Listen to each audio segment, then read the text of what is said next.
राज ठाकरे हा स्वतःसाठी किंवा पक्षासाठी नाही, मराठी माणसासाठी म्हणून कोणाच्याही पायासाठी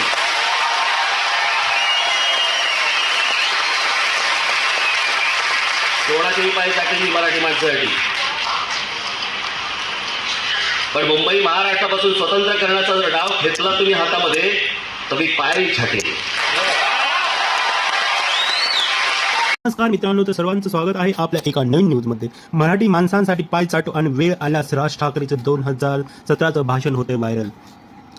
राज ठाकरेचं 2017चं भाषण गेल्या काही दिवसापासून मराठी भाषा आणि मराठी माणसांना होणारी परप्रांतीयाकडून मारहाण हा मुद्दा चांगलाच गाजतोय. अशातच महाराष्ट्र नवनिर्माण सेनेचे नेते संदीप देशपांडे यांनी महाराष्ट्र नवनिर्माण सेनेचे अध्यक्ष राज ठाकरे यांच्या भाषणाची क्लिप सोशल मीडियावर शेअर केली आहे.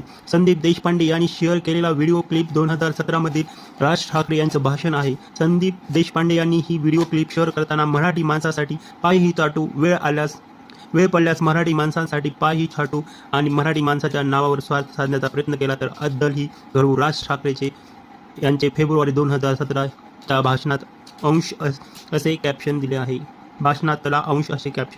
तर ही होती महत्त्वाची